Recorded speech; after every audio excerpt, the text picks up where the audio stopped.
you, Sir Mimi. Good morning po sa ating pong lahat, sa lahat po ng ating mga kapatid na PDL sa iba't ibang dako po ng ating pong bansang Pilipinas, Luzon, Visayas, and Mindanao, at sa lahat po ng nakantabay sa Bible study ito. Magandang umaga po at magandang gabi po sa ating pong lahat. And before po tayo na mag-umpisa po sa ating pong Bible study, tayo po ay panandalian manalangin.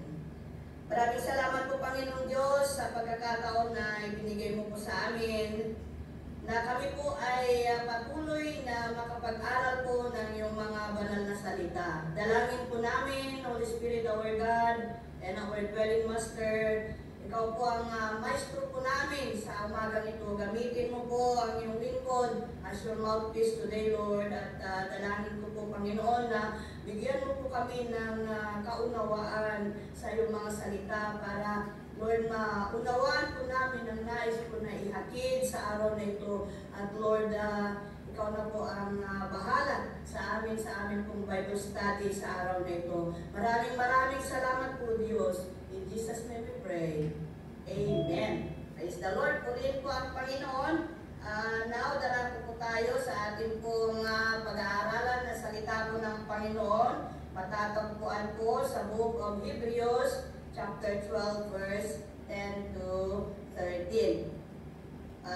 Ang ating pong topic, mga kapatid, ay patungkol po sa layunin ng pagdidisiplina. So, ang topic natin ay patungkol po sa disiplina. Mga layunin po, the purpose of discipline. Ano nga ba yung mga layunin? Bakit po meron pong disiplina? Bakit po ginaganap ang pagdidisiplina? Ang ating pong topic na ito ay lagana po na kumbaga ipinatutupad ng kahit saan, mga kapatid, sa bahay man, sa gobyerno man, sa eskwelahan man, sa simbahan man, meron po tayong, kumbaga, meron pong sinasabing pagdidisiplina. Dahil po meron pong napakagandang layunin po ng Diyos. Bakit ipinapatupad po sa lahat po ng dako, no? Sa lahat po ng kumbaga, sa lahat po, dahil meron po siyang napakagandang layunin, meron po siyang napakagandang purpose po. Ang ating pong Diyos ay disiplinaryan po. Amen? At ang pagdidisiplina po ay isa pong pagtutuwid, isa pong pagsusupil sa atin. Amen? At kung tayo po ay nagpapadisiplina, hindi po tayo, hindi po tayo talo, kundi tayo po ay panalo. Amen? Dahil meron pong napakagandang maihahatid po sa atin ang pagdidisiplina.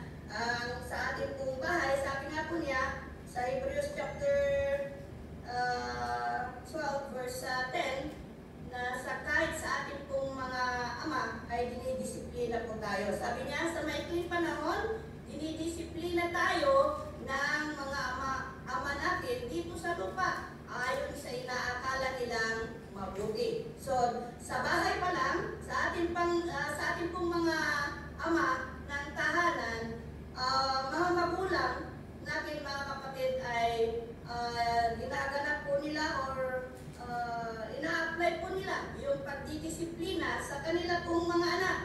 Dahil po napakaganda po ang layunin ng pagdidisiplina. So dito po, dinidisiplina tayo ng ating pong mga ama dito sa lupa ayon sa inaakala nilang mabuti. So mabuti po ang pagdidisiplina. Alam po ng ating mga magulang yan na kapag po tayo ay dinidisiplina, mapupunta po tayo sa kabutihan. Amen? Magiging mabuting tao po tayo.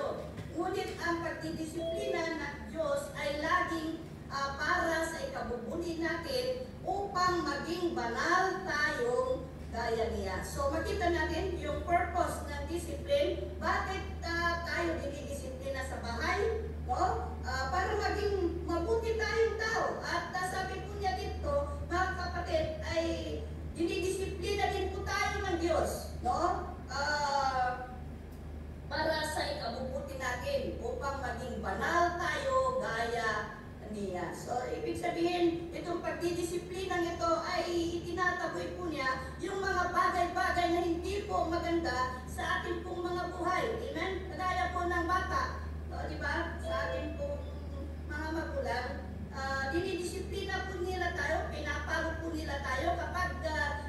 na po maganda yung ginagawa po natin, doon pumapasok po ang disiplina, mga kapatid. Kapag nakikita na ng ating mga magulang na hindi na po akma yung mga ginagawa po natin, hindi na po tama yung mga kumbaga character po natin, doon pumapasok po yung pagdidisiplina nila. At sa ating pong bansang Pilipinas, di ba, ginagamit po nila ang pagdidisiplina na instrumento yung papangkin tayo. Amen?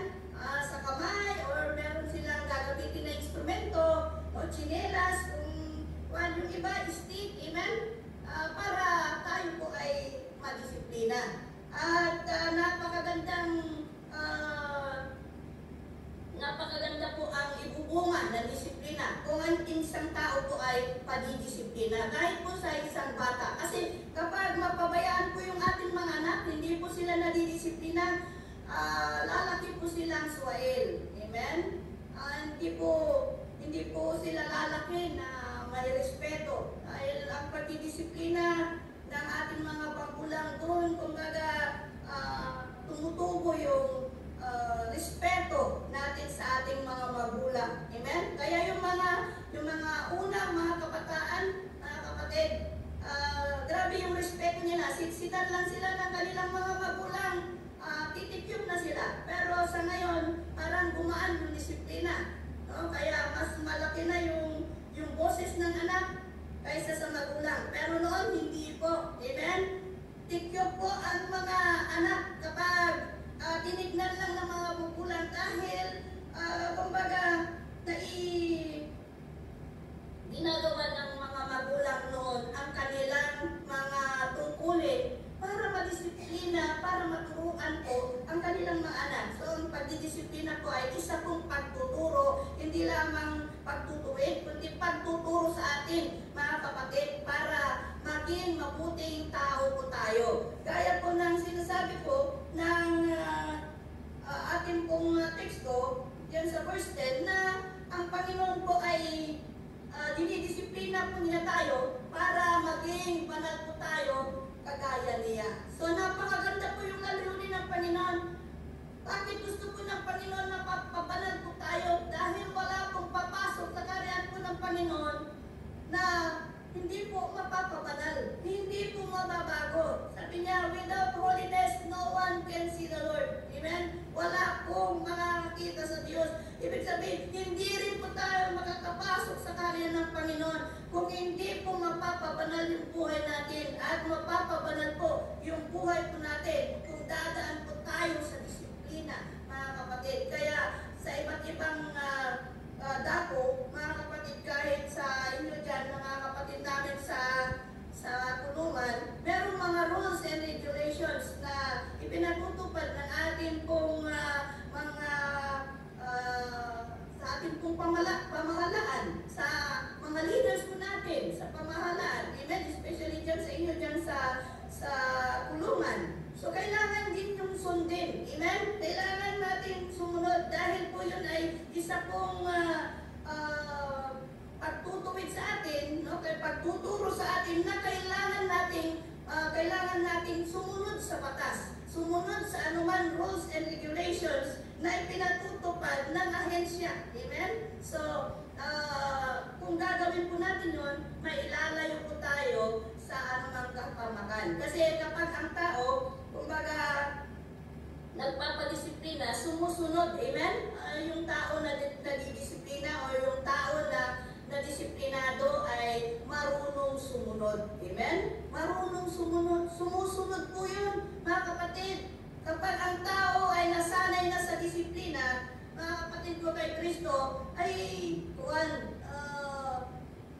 kumbaga, mabilis or na lang sa Kanya, magaan na sa Kanya yung pagsunod. Amen? Dahil nasanay na siyang sumusunod sa mga lituntunin. At yun ang gusto ng Panginoon.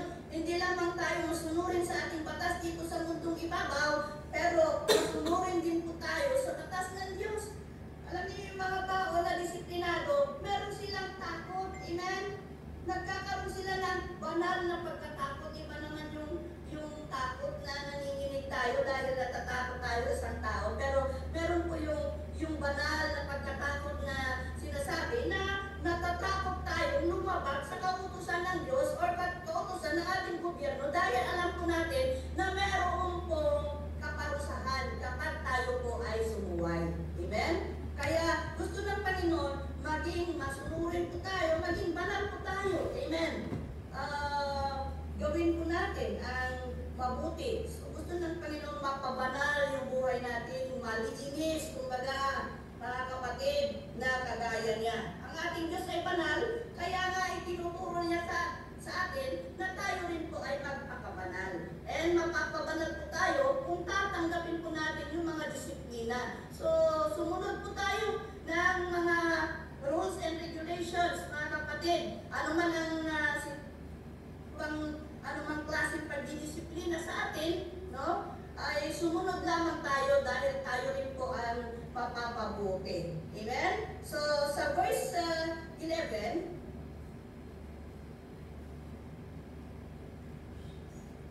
hallelujah. So, sabi po niya, habang dididisiplina tayo, hindi tayo natutuwa, kundi nasasaktan. Ngunit ang ibubunga naman nito sa bandang huli ay ang mapayapa at matuwid na pamumuhay. So makikita po natin na ang pagdidisiplina ay hindi po nakakatuwa. Amen? Kundi nasasaktan po tayo. Nakakasakit po ang disiplina. Amen? Kahit lang yung pagalitan ka. Amen? Yung itutuwid ka sa pamamagitan po ng salita. No? Pagagalitan ka, so masasaktan po tayo. Lalo na po kung papaluin tayo, kagaya ng mga bata tayo, wala pong natutuwa na dinidisiplina. Dahil masakit po ang pagdidisiplina, mga kapatid. Pero, sabi niya dito, ngunit ang ibubunga naman nito sa bandang huli ay mapayapa at matuwid na pamumuhay. Mga kapatid, nakikita natin ang purpose ng discipline. Mapayapa at matuwid na pamumuhay. Hindi lang banal, hindi lang mapapabanal yung buhay natin, kundi magiging payapa kasi kapag sumusunod tayo, marunong po tayong sumunod sa kautusan, mga kapatid. No, ano mang kautusan man sa ating gobyerno, sa ating kautusan sa ating mga magulang, kautusan sa simbahan o sa Panginoon, siyempre kung marunong tayong sumunod, ano bang malalabag natin na batas, no? Magkakaroon po tayo ng kapayapaan dahil wala tayong linalabag. Amen? Alam po natin sa ating puso't isipan na wala tayong linabag. Kung tayo po ay disiplinado, mga kapatid, at kung wala kang linalabag, kahit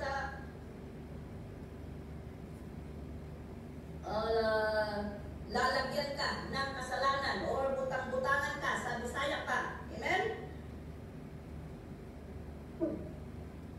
Gumagawa sila ng kasalanan mo. Amen?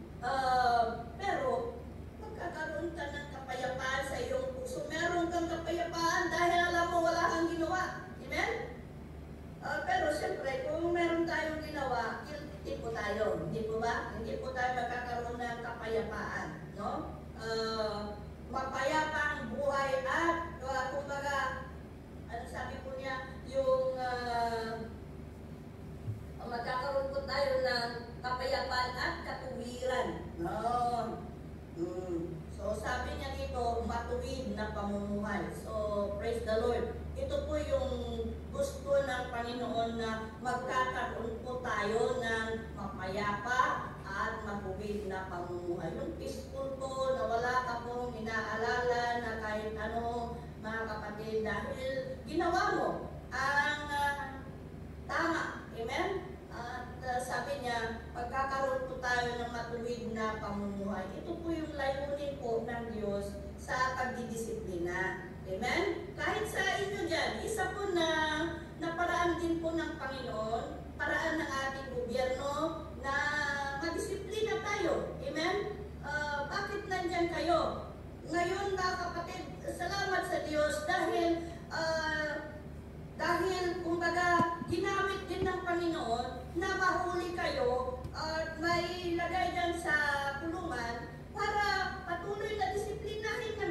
Amen? Hinuhubog po yung buhay nyo para mas mabuti kayong tao paglabas ninyo. Kaya nga itong Bible study na ito, mga kapatid, ginagamit po ng Panginoon para mas mapabuti po yung buhay nyo. Hindi po kayo linagay po ng Panginoon dyan, hindi po niya pinahintulutan na malagay po kayo dyan para po ay parusahan lamang na hanggang lang doon. Mga kapatid, hindi po. Ang gusto po ng Panginoon, mapabuti po ng mas mabuti pa yung buhay ninyo, na sa inyong paglabas po sa kulungan, lalabas po kayo at mga kapatid, lalabas po kayo ng mas mabuti kaysa nung dati. And yun po ang layunin po ng Panginoon, mga kapatid. Kaya sana hindi po natin minamasama yung pagdidisiplina ng Panginoon, yung pagdidisiplina ng mga officers po natin dyan. Mga kapatid, matuto tayong sumunod, kasi kapag matuto tayong sumunod, wala po tayong kalaban doon. Wala tayong kalaban na tao, hindi natin kalaban ng Panginoon. Kung sumusunod po tayo sa kautusan, mga kapatid, magkakaroon po tayo ng kapayapaan. Kahit nandyan kayo sa kulungan, alam po ninyo mga kapatid, yun po ang pinakamaganda, mga kapatid, na kahit nandyan po kayo, mayroon po kayong buhay na mapayapa at magkakaroon po kayong buhay na matuwid. Amen? Yun po ang layunin po ng Diyos, mga kapatid ko kay Kristo. Sa labas man o sa loob ng kulungan, lahat po tayo ay sinusupil ng Diyos. Lahat po tayo ay tinuturuan po ng Panginoon na mamuhay ng matuwid, mga kapatid, na siyang ibubunga rin niya ng kapayapaan kapag mamumuhay po tayo ng may katuwiran. Kaya palagi nating piliin ang mamuhay na may katuwiran, mga kapatid, dahil yun po ang nais po ng Diyos sa atin pong lahat. Amen? At sabi po niya diyan sa verse 12,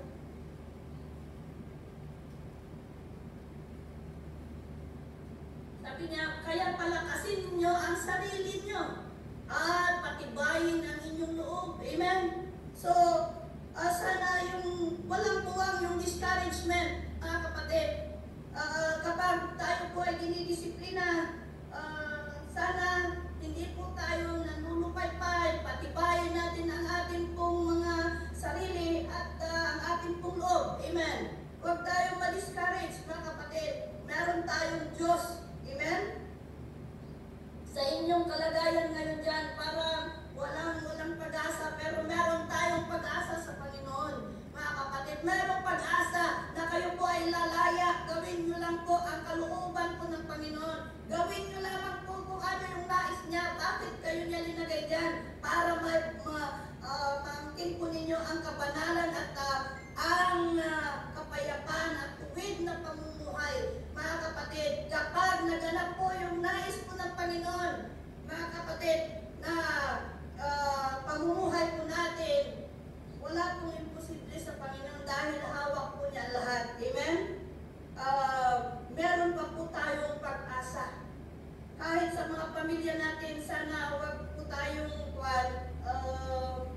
tayong mag-alala. Amen? Wag tayong madi-discourage kung wala po tayong dalaw.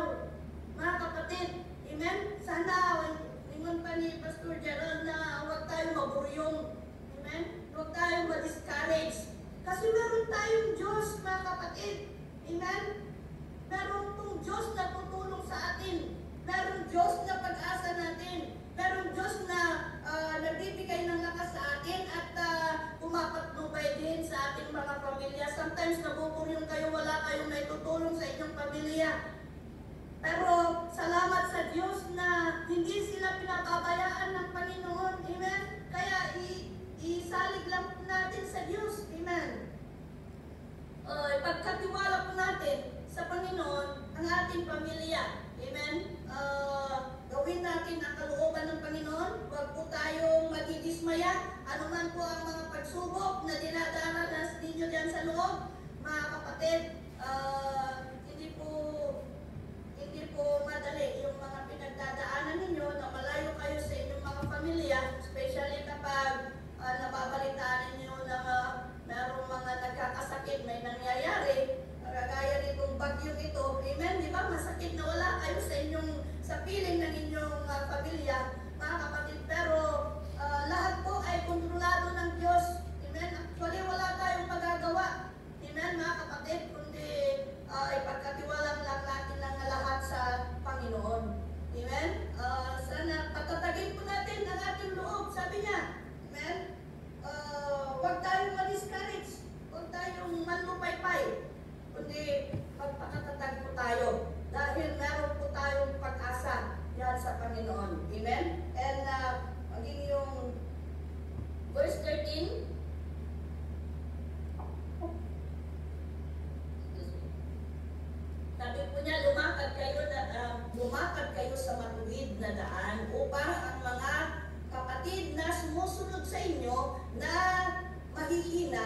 mahihina ang pananampalataya, hindi matisod at mapilayan, kundi lumakas sila. Amen? So sana mamuhay tayo, lumakad tayo ng matuwid na, sa matuwid na daan. Ibig sabihin, tahakin po natin yung matuwid na daan na gusto ng Diyos na tahakin po natin. Amen? Patuloy tayong manampalataya sa Panginoon, sumunod sa Kanyang mga utos, mga kapatid, no? Gawin natin ang kalooban ng Diyos. Sabi niya, upang ang lahat ng mga kapatid na sumusunod sa inyo ay na mahihina ang pananampalataya, hindi sila matisod. Amen? Kaya sana, mga kapatid, patuloy tayo na lumakad na matuwid, mamuhay na may katuwiran, para yung mga tao na nakakakita sa atin na mahihina, ma-encourage sila na magpatuloy sa pamamagitan po ng ating po pamumuhay. Amen? So, hindi po sila matitisod, hindi po sila manghihina, hindi sila mawawalan ng pag-asa. Maging ibig sabihin, maging inspirasyon po sana tayo sa iba sa pamamagitan po ng pamumuhay po natin na kaaya-aya po sa Panginoon. Amen? And ang ating pong conclusion dyan sa verse 5 and 6, Hebrews 5 and 6. So sabi po niya dire, baka nakalimutan ninyo na ang pangaral ng Diyos sa inyo bilang mga anak niya. Anak, huwag mong baliwalain ang pagdidisiplina ng Panginoon at huwag kang panghinaan ng loob kung sinasanay kaniya. Amen? So praise the Lord, sapagkat dinidisiplina ng Panginoon ang mga minamahal niya at pinapalo niya ang itinuturing niyang mga anak. Amen? So kapag dinidisiplina po tayo, kapatid, huwag tayong panghinaan ng loob dahil ipinapakita lamang po ng Diyos yung pagmamahal niya sa atin. Sabi niya, huwag tayong panghinaan ng loob kasi sinasanay kaniya. Amen? Praise the Lord. Ang pagdidisiplina ay pagsasanay, pagtre-training po sa atin na mamuhay po tayo ng naaayon sa kalooban po ng Panginoon. At napakalandan po nun, yung sinasabi niya dyan sa verse 6 na dinidisiplina po tayo ng Panginoon dahil minamahal po niya tayo. Pinapalo niya tayo dahil tinuturing niya po tayong mga anak. Amen?